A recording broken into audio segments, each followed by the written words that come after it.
Hello, landlubbers. It's your old friend Billy Bones again. You liked my tales, and you were quick to recognize the old sea dog song that I told you about.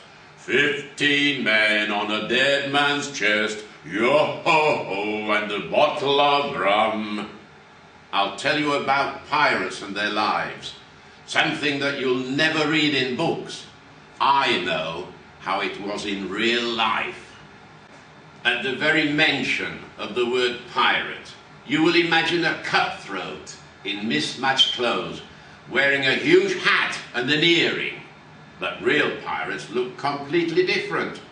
Pirate clothing suited the lifestyle of a seafarer. All sailors wore similar clothes, regardless of where they served, aboard pirate, merchant, or military ships. In olden days, before sewing machines, clothes were handmade and very expensive.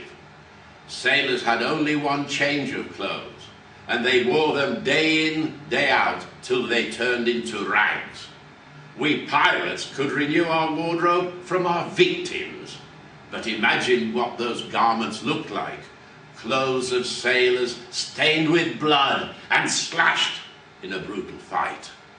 Quite another matter was the fancy outfits of a captain or a rich passenger. They were sold for profit in port markets. Common sailors walked around barefoot, wearing baggy knee-length trousers. Footwear was very costly in those days.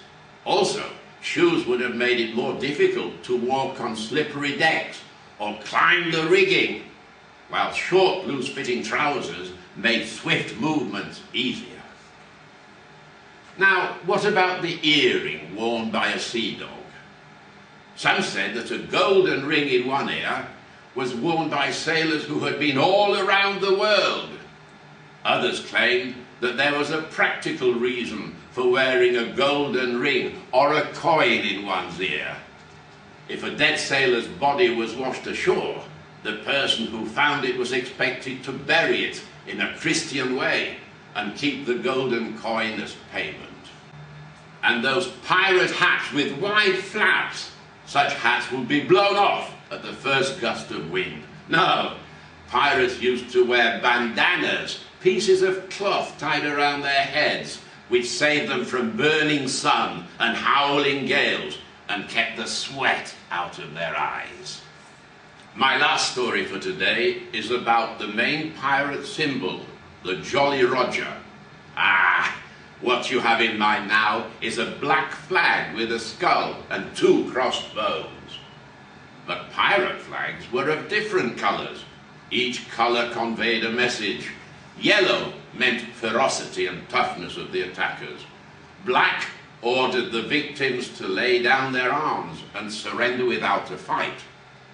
If the target ship did not obey the order, a red flag would be raised, telling them that resistance would be brutally crushed, and everyone on the defeated ship would be slaughtered without mercy. Many notorious pirates plundered the seas flying their own personal flags, decorated with special designs to intimidate the victims. The skull and crossbones represented death. An arm grasping a sword or dagger meant, "We will show no mercy." An hourglass, "Your time is running out." But don't think that pirates flew these flags at all time. Before their victims were within firing range, they often used their favourite trick. Can you guess what it was?